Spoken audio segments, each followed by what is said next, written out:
1 o'clock, and we're going to get started with our first time meeting to talk about English literature. This will be a small group for a couple of reasons. First, it's the first time I'm holding this class, and second, it's the day before Ash Wednesday, and most Academy families are busy trying to get ready for Lent starting tomorrow. So I was thinking about canceling today, but I said, you know what, I'll just use this as an introduction time, and we'll talk about some important background information to help us get started with English literature. And then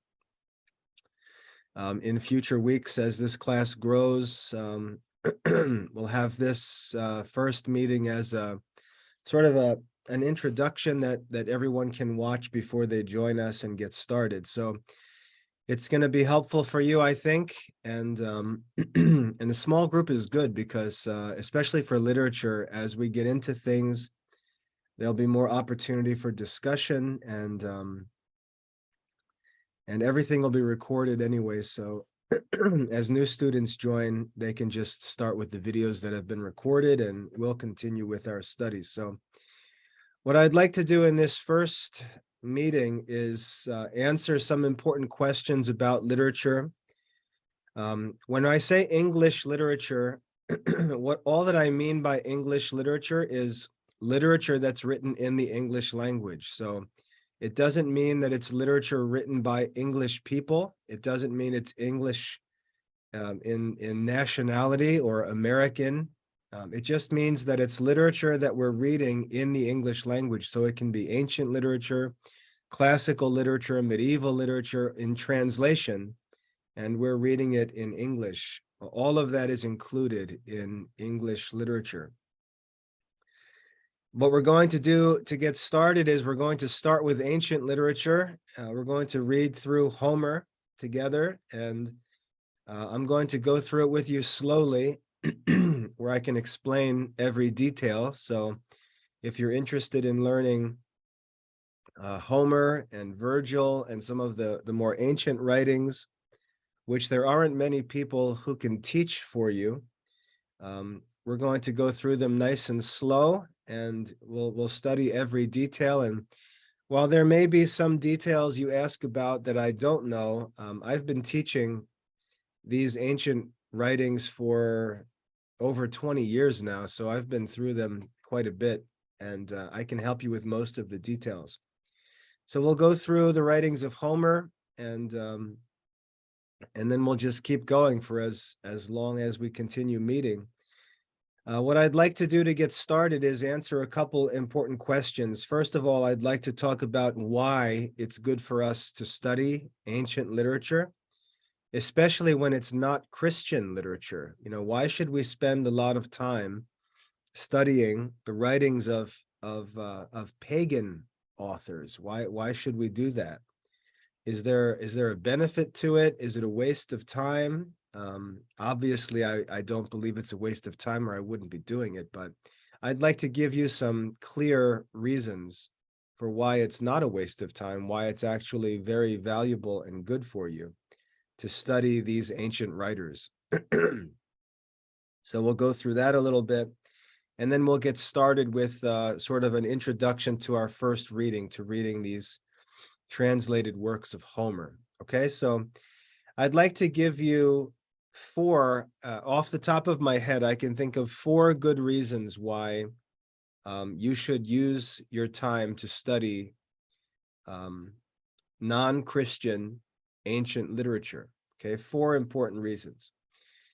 The first reason is because when you look at the timeline, and some of you have studied world chronology, so you know something about the timeline of world history. When you look at the timeline, you'll find that many of these ancient works were written at the same time as some biblical works. So for example, we could say that the Hebrew Exodus took place, let's say, around 1400 BC. And then when we get into the history of the kingdom of Israel, we read about the lives of people like David and Solomon. That's around 1000 BC. Well, we have lots of literature that was written around that time. And we continue into the history of Israel through all of the books of Jewish history in the Bible. And there are famous pagan authors writing famous books at the same time. And so it gives us an opportunity to read things that are being written at the same time as many of the books of the Bible. And so when we read these ancient books, one thing that's helpful for us is because ancient writings, like biblical writings, were written in times that were very different from our times, it's often difficult for us to understand biblical writings because we can't relate to things that are going on in biblical writings. We don't know what it's like to live in a monarchy, for example. We don't know what it's like to go to a temple and offer animal sacrifices. None of us have ever done that before. We don't know what it's like to see a war where men are fighting hand to hand with swords and spears and things like that. We don't know what those things are like. So it's very difficult for us to read biblical stories and understand the stories because our life that we live is not like the life of the people in the Bible. So when we read ancient literature, like the writings of Homer and the others that we'll be studying, what they give us is they give us stories and historical examples that are like the stories in the Bible, that are written from the same time periods as the stories in the Bible. And so we become more familiar with the kinds of people who lived during those times. We become more comfortable with the governments of those times, the religions of those times, the ways that people lived, the ways that people thought in those times, and so on. And so it gives us a knowledge of context. That's the key word, context. It helps us to understand more about the culture of ancient peoples so that when we do read the scriptures, we're able to understand more clearly what's going on in those stories because, again, those people and societies that we read about are very different than ours, and in our daily experience, we don't experience things that we read about in ancient writings. So the more that we read in ancient literature, the more comfortable we become with those ideas. So my first reason why I think it's good to read ancient literature is because it gives us a knowledge of context for reading other ancient literature, especially the scriptures. So anyone who loves the scriptures, who thinks reading the Bible is important, has to also believe that reading other ancient literature is important because it helps us to read the Bible. So that's the first argument I'd give. The first reason to read ancient literature is that it will help you understand the Bible. The second reason is because wise men all through history read ancient literature. And ancient literature became a source of all kinds of ideas of men who lived later. So men who were living in classical Rome, for example, read the writings of the ancient Greeks. Men who lived in medieval Europe read the writings of the ancient Greeks and the ancient Romans. Men who lived in England, in the 14 and 15 and 1600s, they read the writings of the ancient Greeks and the ancient Romans. Early Americans, the Americans who founded our country, they read the ancient Greeks. And so these ancient Greek ideas were not only important in their own ancient times, but these ancient Greek ideas were studied and they influenced later ideas. They influenced the ideas of Europeans, of early Americans, of Catholics living in the Middle Ages, and so on. So when we learn these ancient ideas, we'll begin to see that they are sprinkled all throughout later literature.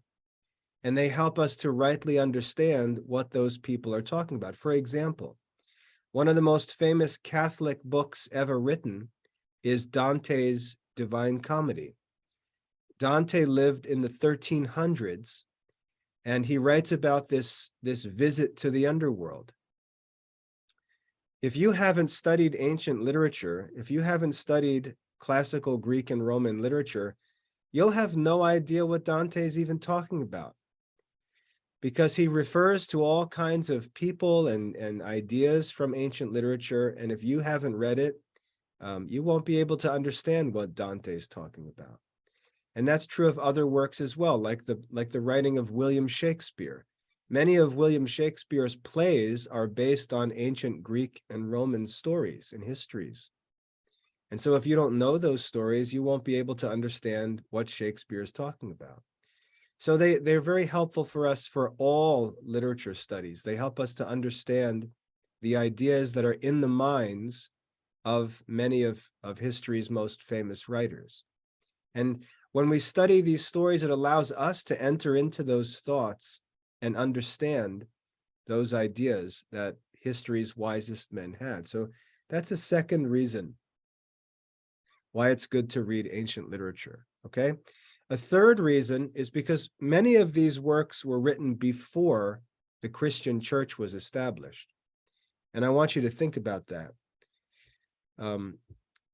Jesus came into the world to establish the church and to give gifts to men. He came to give us the Holy Spirit and the sacraments. Before the Christian church was founded, men didn't have the Holy Spirit. Men didn't have sacraments. Men didn't have the Bible. In ancient peoples, they didn't have access to sacred scripture and things like that. And so when we study ancient literature, we get to see what men were like before the Christian church was founded. And that's very important. We get to see what men were like before Christianity, before the Holy Spirit was given to men, before the sacraments were established, before Christ came into the world, and so on. We get to see what men were like before. And what's important about that is that we learn that there were some men before Christianity who were very good. They were very wise. They were very virtuous. They were trying to be good. They were trying to figure things out. They were trying to understand God. They were trying to understand the purpose of life. They were trying to be happy. They were trying to do justice. They were trying to build good governments and make good laws. They were trying to figure out what to do, even though their knowledge was limited, even though they didn't know God, they didn't understand Christian teachings. What we find is that ancient people, even pagan people, were trying to be good. They wanted to be happy, and they were searching for answers to problems that we still struggle with today. And the reason why that's important is because many people suggest that before Christianity, everybody was bad. All the pagans were immoral people. They were all wicked. They were all terrible. And then Christianity came and men started to become good. And that's not true. There were men already trying to be good before Christianity. And it's important to understand that, because when Christ came into the world, Christ already knew that there were good men living in the world outside of Israel. He knew that, and he came into the world not only to save the Jewish people who were keeping the laws of Moses and worshiping God in the temple and keeping the scriptures and so on, but Jesus also came to save all of those good pagan people who were looking for the truth but had no way to find it. And then when the apostles went out into the world, they went and preached the gospel to these pagan peoples, and they received it, and they became Christians. And they became many of the most famous and best Christians because they were seeking it. They were ready for it. And so it's good for us to study ancient literature because it helps us to see what men were like before Christianity showed up. So that's helpful. Another reason why that's important, it's important for us to study ancient people, is because it sets the bar for us. It shows us what human beings are capable of knowing and doing without Christianity. So many Christians today are so lazy, they don't study, they don't try to live virtuous lives. And even though they have all of these gifts and resources available to them, they're even worse than pagans were before Christianity. They're not as smart as pagans were 2,000 years ago or 3,000 years ago. We'll find that these pagans often worked harder and lived more seriously and tried harder to understand the truth and live well than modern Christians do. And so it sets a bar for us and shows us that we've got to at least be working and studying as hard as pagans did before Christianity showed up, or else Christianity is useless. If we're not even willing to seek wisdom or truth or virtue as diligently as pagan men did before Christianity came around, well, Christianity is going to be useless to us, because Christ came into the world to make men perfect. That's what he came into the world for. He came into the world to save sinners, and his message to people was, be perfect.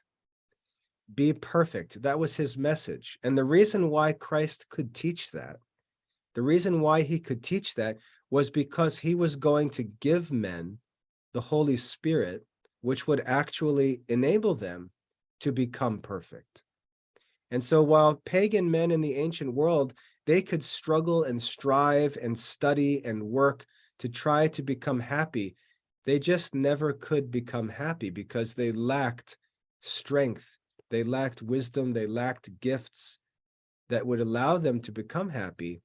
When Christ came into the world, he came to give men the gifts that they need so that they could be happy. And like I said, many Christians seek these things less than pagans did before Christianity. And so it sets a bar for us and says, you better be seeking these things at least as diligently as these pagans were seeking them, or else you have no excuse. Because there are going to be people like Aristotle and Plato and Homer and other famous ancient pagans who tried harder to know God and live virtuously than modern Christians do. And modern Christians are going to have to give an account for why they seek these things less than ancient people did. So it sets the bar for us and gives us a good example of what human beings without Christianity are able to know and do, and challenges us to do more because we have access to grace and gifts and wisdom that these ancient people didn't have. We're challenged to do more than they did. So that's another reason why it's good to study pagan literature. A fourth reason, and this is the last one, the fourth reason why it's good to study pagan literature is a really simple reason, is because it's better than other things. It's better to do than other stuff. So, students often complain about studying. They'll say, why do we have to study algebra? Why do we have to study pagan literature? Why do we have to study Latin? Why do we have to study this? And kids act like they're so they're so serious about life, and they're so busy doing all this good work and doing all these wonderful things that they don't have time to study Latin, or they don't have time to study algebra. And the truth is, they're going to do something even more useless than study algebra. So they complain about studies, but then they do things that are even worse, So it's true. If you were going to devote your whole entire day to reading the Bible and praying, it would be a waste of time for you to study pagan literature. You're right, that would be true.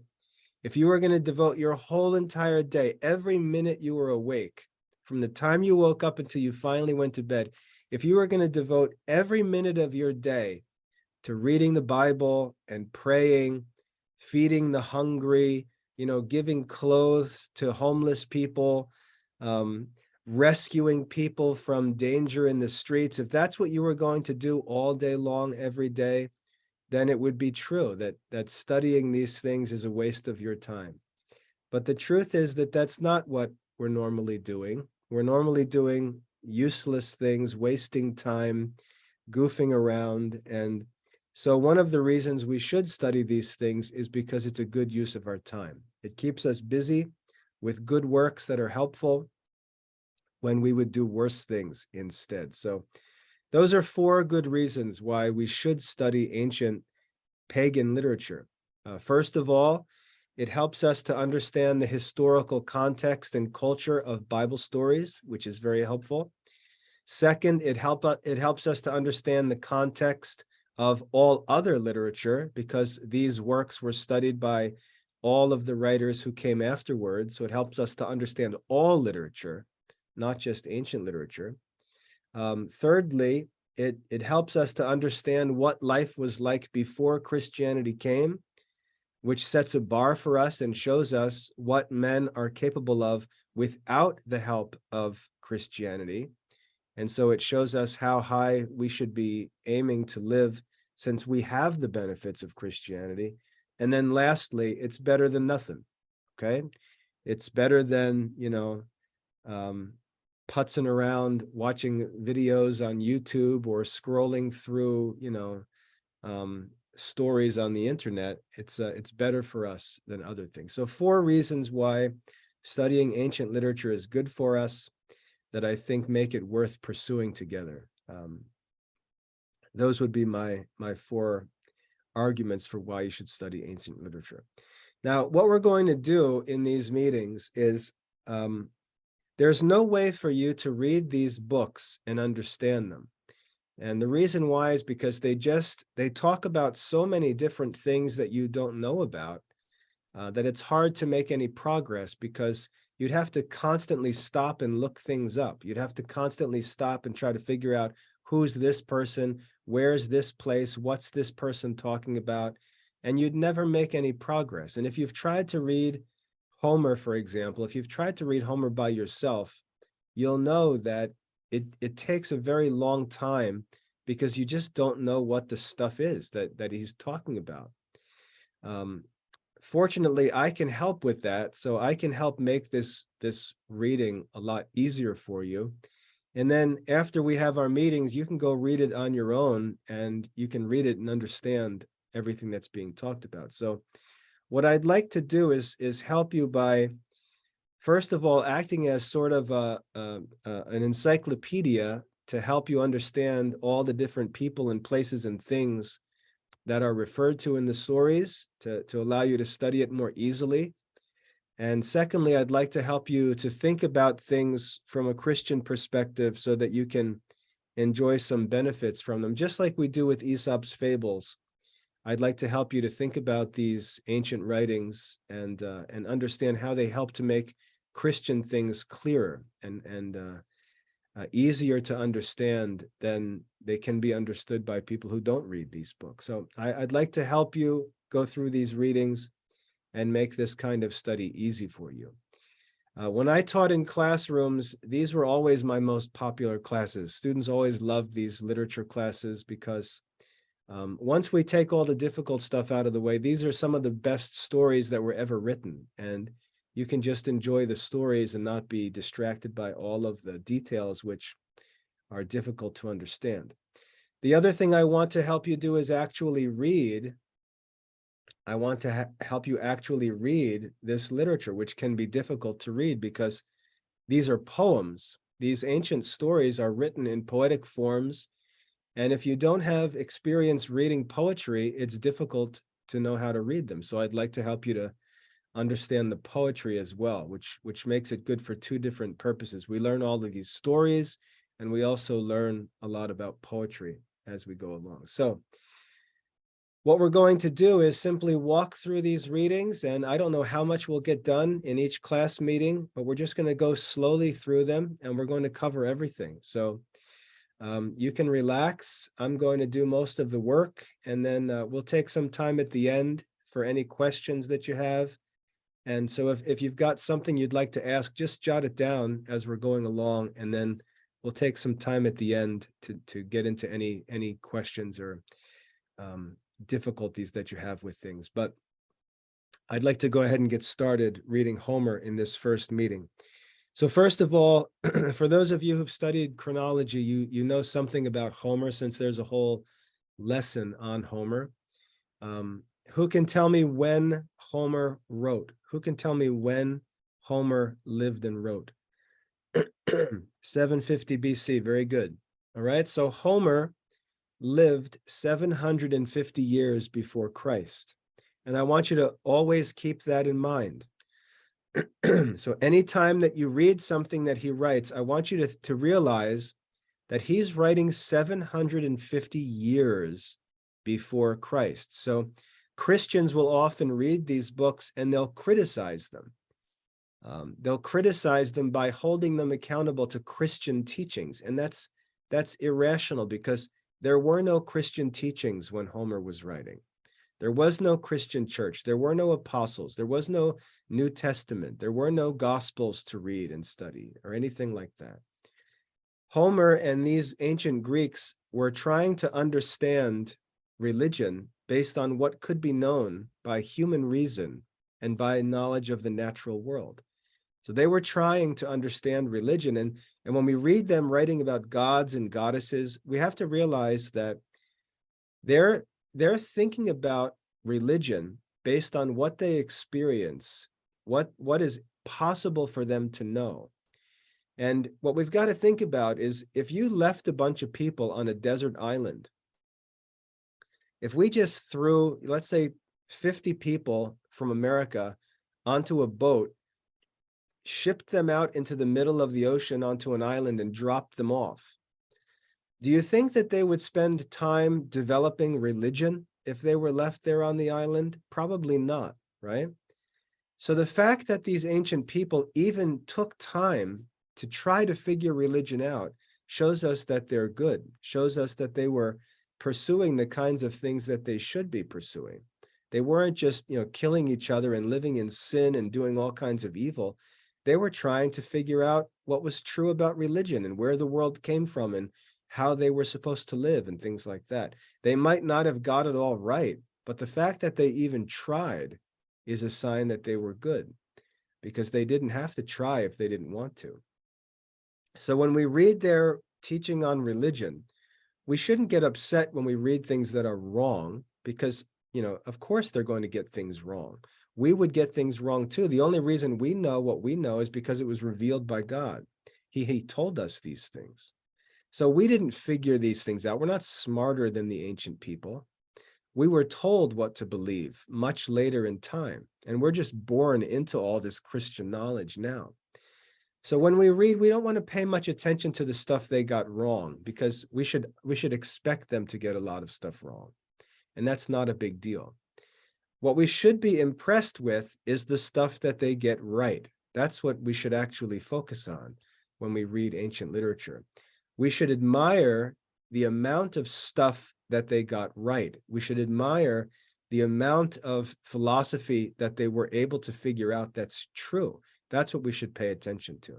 We shouldn't pick on them too much about stuff they got wrong, because Homer's living 750 years before Christ. So of course he's going to get things wrong.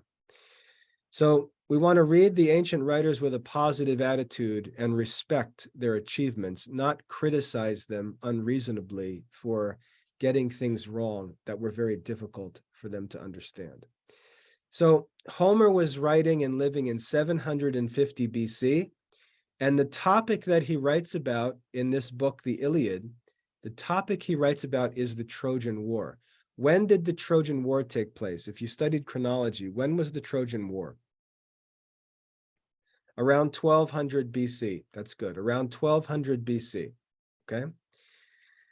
So Homer, and again, you got to keep all this stuff in your head as you're reading. Homer lives in 750 BC, but he's writing about things that took place almost 500 years, let's say 400 years before him.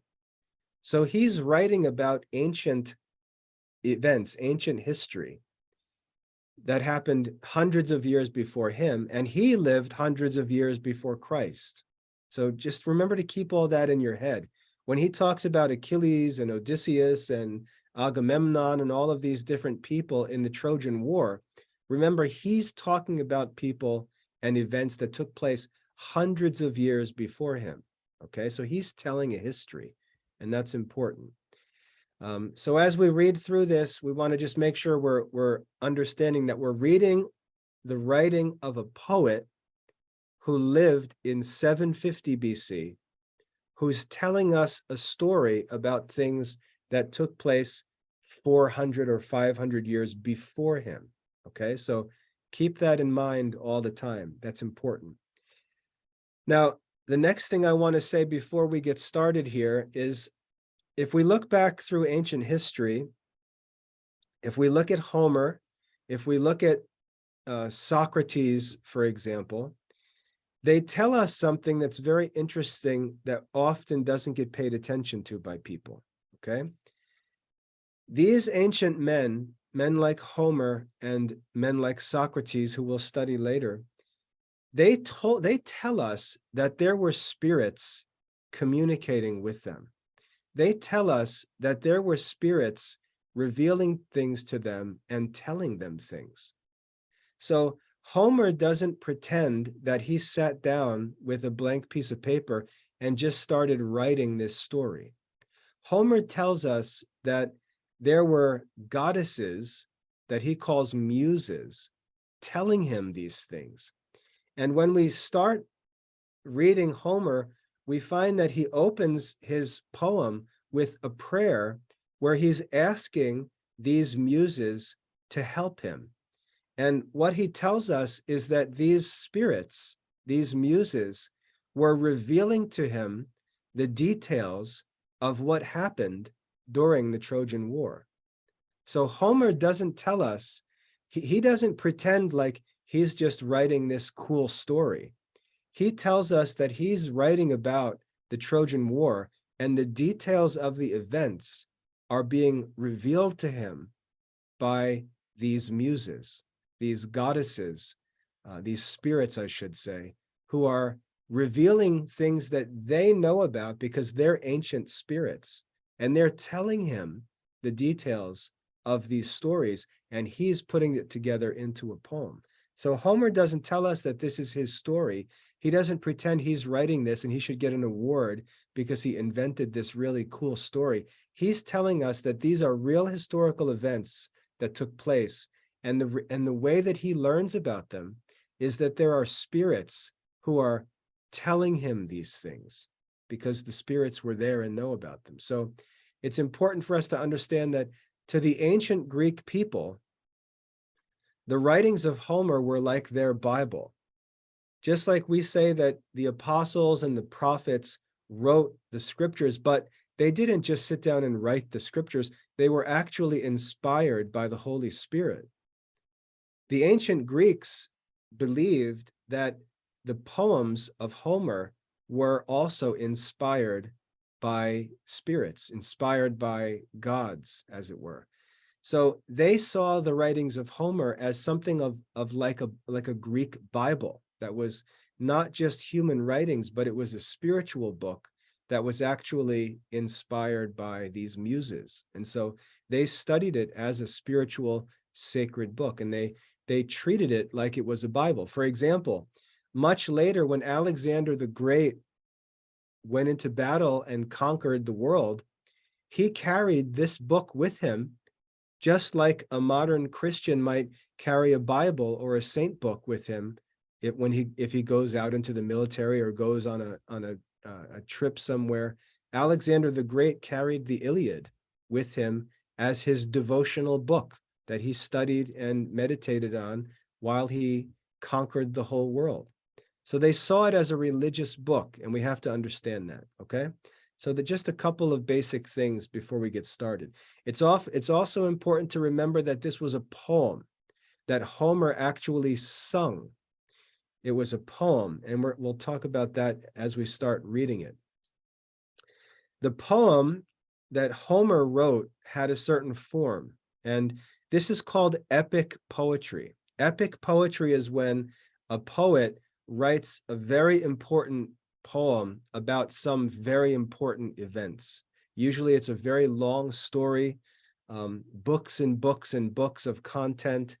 These long, important poems are called epic poems. And so there was a certain style of poetry that was appropriate for epic poems.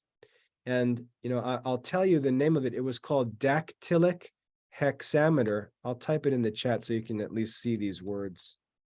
Dactylic hexameter. And this is the kind of poem that Homer wrote. It was called dactylic hexameter. Hexameter means that every single line of his poem was made up of 6 parts. So every line had 6 parts. Think about if you've studied music, if you play the piano or anything and you've studied music and you can read music, imagine every line of Homer's poem was made up of 6 parts. And every one of those parts had a certain rhythm to it.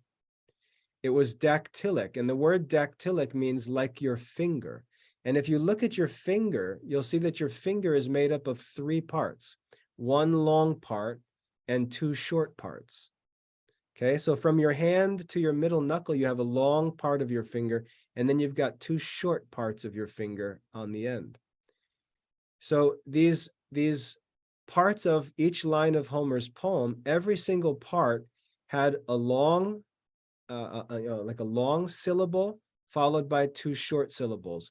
Long syllable, 2 short syllables. So it was like da da da da da da da da da da da da.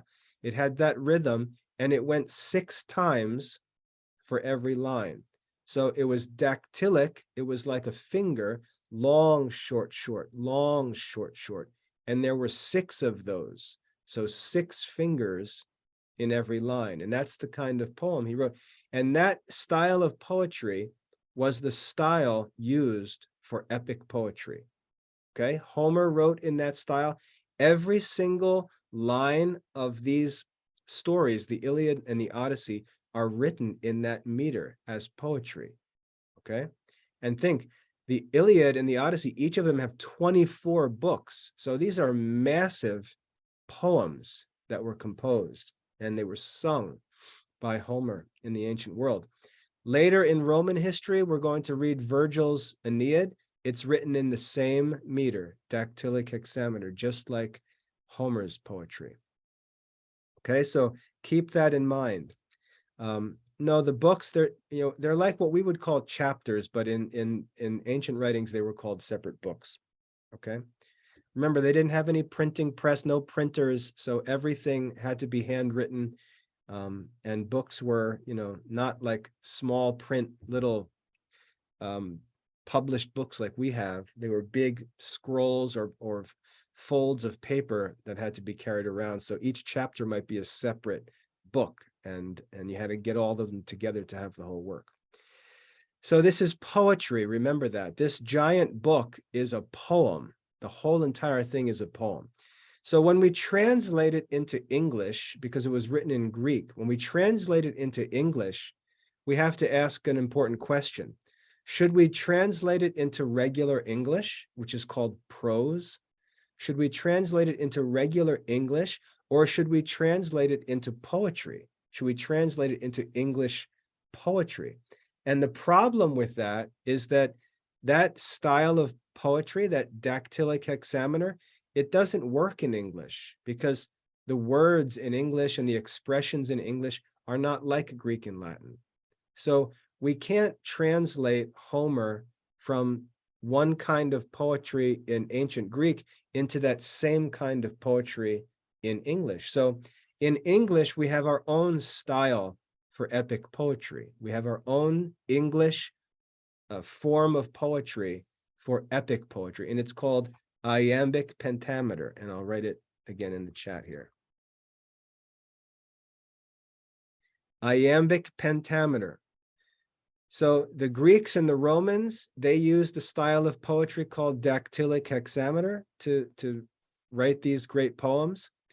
When we translate them into English, we don't use dactylic hexameter because English doesn't work like that. We use a different kind of poetry. It's called iambic pentameter. And here's how it works. So hexameter means there are 6 parts per line. The word hex means 6. Okay, that's the Greek for 6. Hexameter means 6 measures, hex meter. Okay, 6 measures per line. And each of those measures is dactylic, like a finger. All right. In English, we have iambic pentameter. Pent means 5. And so pentameter means 5 measures per line instead of 6.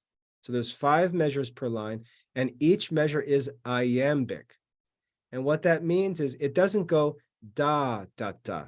It's not like dactylic. It goes da, da, da, da, like that. Short, long, 2 syllables.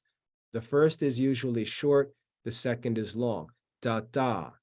So iambic pentameter sounds like this, and there's 5 measures per line. So it's da da da da da da da da da da. 5 measures per line. Da da da da da da da da da da.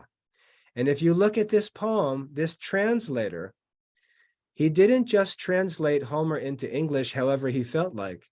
He translated it into iambic pentameter so that we have an English translation that's like an epic poem. So it's helping us to really remember that Homer's Iliad was an epic poem. So if we look at this first line, let me share my, I don't think I'm sharing, am I sharing my screen yet? Give me a wave if I'm sharing my screen right now. I just want to make sure you can see the text. You can see the text up here? Yes? I don't think so. Let me share my screen. Okay, now you can see it, right? Give me a wave if you can see the text now. Good. Okay, sorry about that.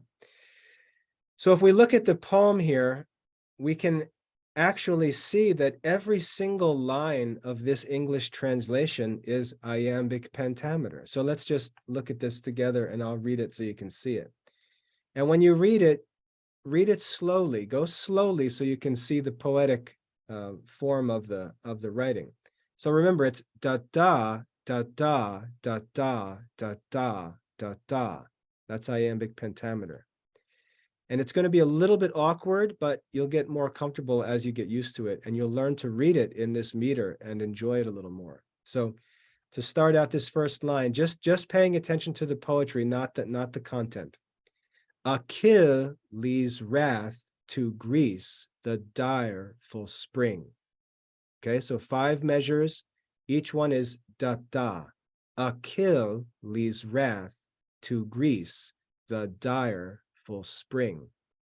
Second line, of woes unnumbered heavenly goddess sing. Third line, that wrath which hurled to Pluto's gloomy reign, the souls of mighty chiefs untimely slain. So that rhythm is present in every line of this whole book.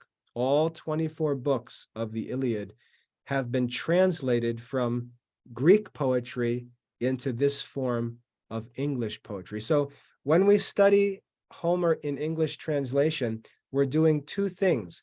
First, we're learning the story of Homer's Iliad, which is valuable by itself.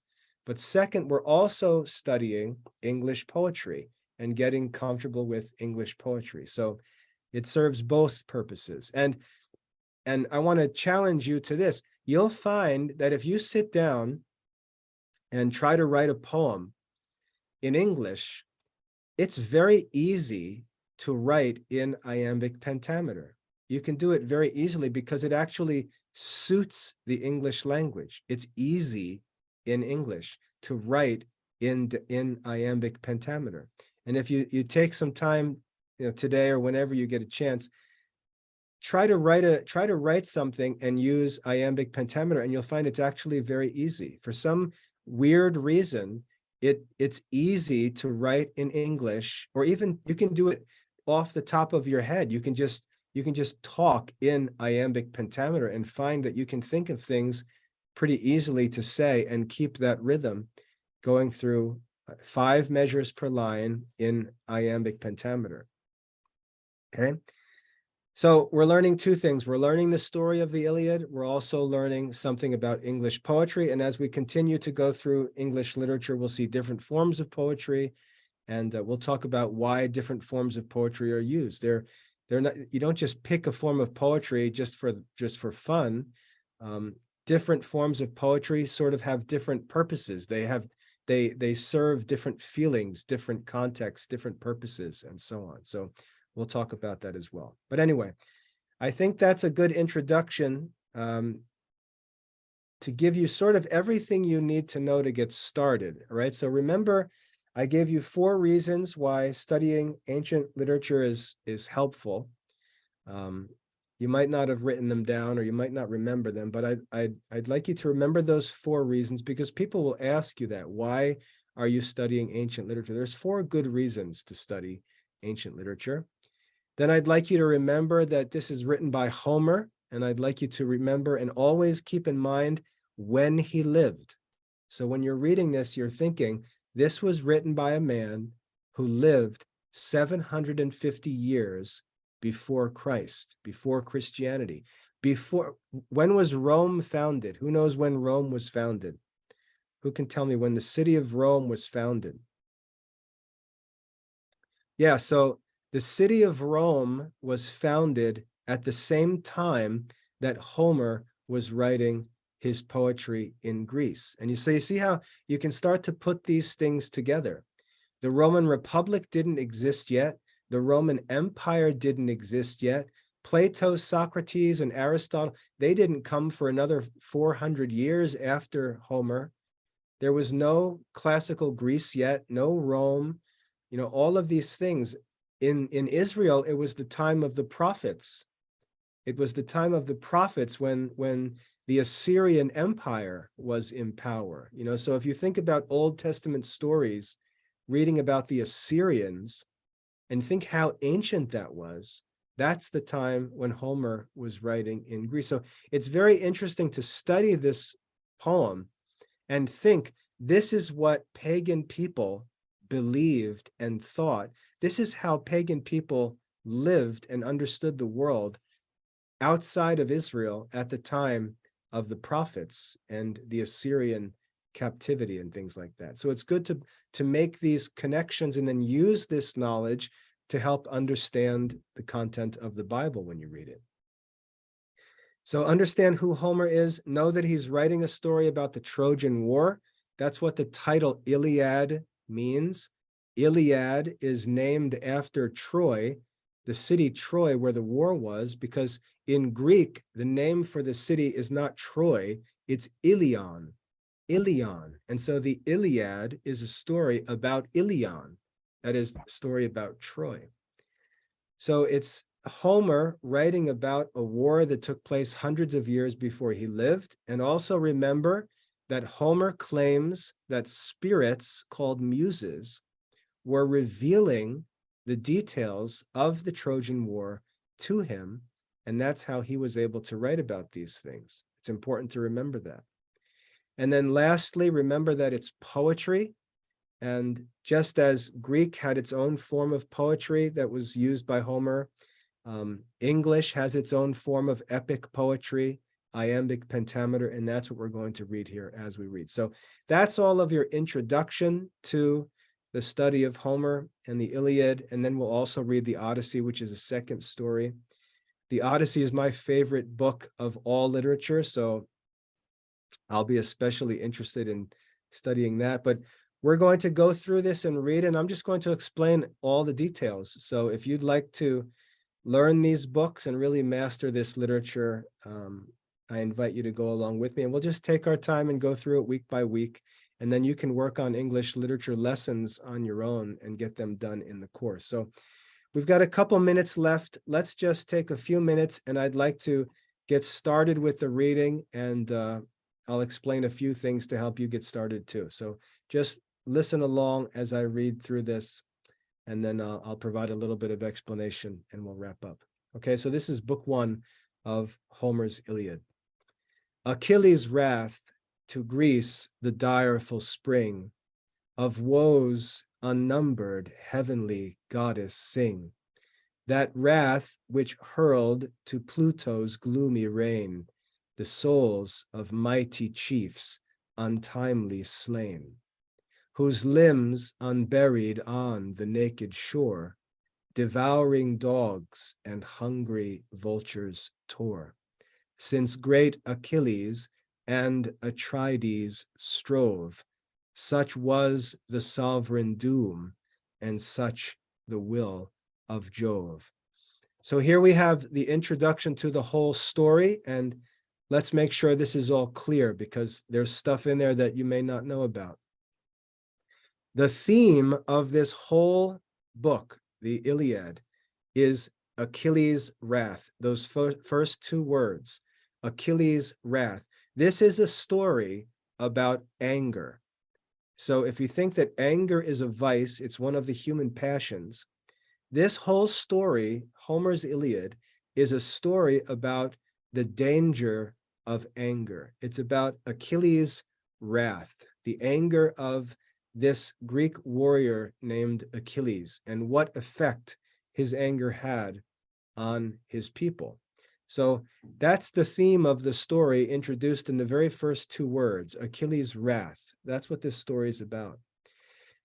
So it says, Achilles' wrath to Greece, the direful spring of woes unnumbered. And this is difficult language, but once we talk through it, it'll be easy for you to understand. So we're talking about Achilles' wrath. And Achilles' wrath was the direful spring of woes unnumbered to Greece. If we move the words around, it's a little easier to read. Achilles' wrath was the direful spring of woes unnumbered to Greece. So a spring is a source of something or a cause of something. Achilles' wrath was the source of unnumbered woes, of an incredible amount of sorrows or losses, evils that were suffered by the Greek people. Achilles' wrath was the spring of unnumbered woes that came to Greece. That's the theme of the Iliad. And Homer wants to know about these evils, and he wants to know about Achilles' wrath. He wants to teach philosophically about the wrath of Achilles. So what does he do? He prays that a goddess will reveal the truth to him. Notice what he says at the end of line 2. Achilles' wrath to Greece, the direful spring of woes unnumbered, heavenly goddess, sing. So he's praying and he's saying, heavenly goddess, sing to me about Achilles' wrath, which was a source of unnumbered woes to Greece. Sing this to me. Tell me about this. Reveal this to me. It's like when we read the Bible, we're supposed to pray, and we're supposed to pray and ask the Holy Spirit. We say, "Come, Holy Spirit." Right? So when we sit down to read the scriptures, we're supposed to pray and ask the Holy Spirit to reveal to us what he's revealing through the writings of the scriptures. That's what Homer's doing in the beginning of this poem. He's saying, come, heavenly goddess, sing to me about the wrath of Achilles, which was a source of unnumbered evils among the Greek people. Sing to me, reveal this to me. So it's a prayer. He's asking the Spirit to help him. That wrath, again, talking about Achilles' wrath, that wrath which hurled to Pluto's gloomy reign. The wrath which hurled to Pluto's gloomy reign. Pluto is the god of the underworld. He's the god of death. So his gloomy reign is the world of the dead souls, which, we always talk about being under the earth. So Achilles' wrath hurled down into death, down into the underworld.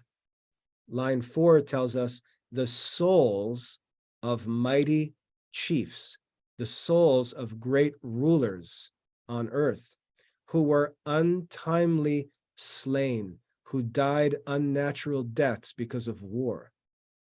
So Homer is asking this goddess, and we'll learn who she is in a little bit.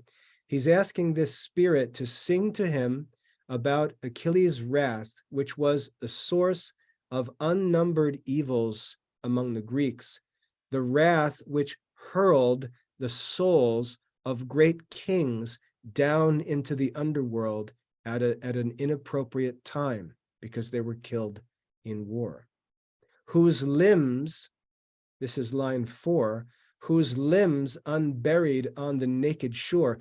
The death and destruction was so great that their bodies were just left unburied. These great, powerful rulers, they should have had royal burials, but instead their bodies were just left on the shore because they were killed in war, whose limbs unburied on the naked shore, devouring dogs and hungry vultures tore. Since great Achilles and Atrides strove. So there was a fight between these two men, Achilles and Atrides. Achilles is the main character. He was a Greek soldier. Atrides is actually not the other man's name. Atrides means son of Atreus, son of Atreus. And the other man's name is Agamemnon. We'll meet him in a little bit. Let's see here where we meet his name, Agamemnon. We'll come across it sooner or later. I don't see it yet, but anyway, the other man's name was Agamemnon. That's the man that Achilles had his quarrel with that caused all of this trouble. And he's referred to as Atrides, which means son of Atreus. That's what that other name means. So great Achilles and Atrides, or Agamemnon, strove. They had a quarrel. Such was the sovereign doom and such the will of Jove. And so again, we've got another look into Homer's religion, into ancient Greek religion, that Jove is the, he's Jupiter or Zeus, right? The chief god. He's considered the great god of all gods, Jupiter. Jove is just another form of the word Jupiter in Latin.